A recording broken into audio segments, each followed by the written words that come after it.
This is Nick from JangaFX, and I'm going to show you how to use the power node. So if you right click, and under one input, you'll see the power node. You can click it and it'll spawn. If we double click it, you can see that nothing in the vector field changes because it doesn't have anything initializing the vector field. You can see that it takes an input and it gives an output, so we have to input a vector field into it. Typically, the only things that you can input into it to initialize your vector field at first are just these 0 inputs. And so in this case, we're going to go ahead and pick a fade. We're going to double click it, and we can see that our vector field is initialized and the particles are doing something. I'm going to go ahead and hide the particles with Control A. And so if we click it, I want to make the min -1, and I want to make the max 0. This way that things on the outer edge of this spherical point fade are 0, and then they get closer and closer to 1 as they reach the center.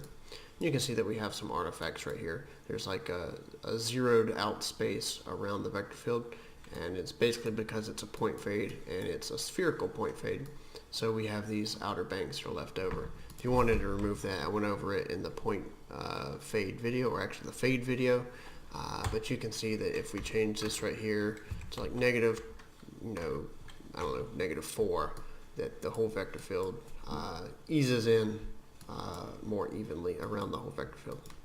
Anyway, how to use the power node. So if you plug this right here in to power, we can see that the vector field instantly starts changing with the power of 1. Basically what it is it's taking the numbers on the outside, or actually the numbers of any of these vectors, the lengths, and it is multiplying them times themselves. So it's basically an exponent, right? And so if I open up my little exponent calculator that I have here, you can see that if we have, let's just do 2 to the exponent of 5, so it's 2 times 2 times 2 times 2 times 2. We calculate that, we get 32. And so numbers that are 1, or actually anything over 1, it gets bigger, and anything smaller than 1 gets smaller. Right? And so we can see that 0.5 to the power of 5 turns into 0.03125. And so with that said, that's basically what the power node does. It's based on your exponent here. Bigger numbers get bigger, or numbers over 1 get bigger, and numbers smaller than 1 get smaller. Right? And so if we change this min to say -2, we can see that it goes absolutely crazy because it's to the power of 5, and so we know that those vectors had a length of 32, as we just saw. So as we get this right here closer and closer, down to 0, you can see that the powers change.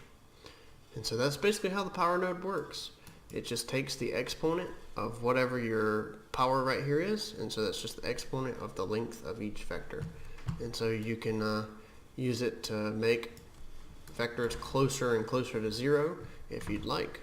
And let's just go ahead and change this right here back to -1, and you can see that it fades out the vector field, which could be useful for a number of things.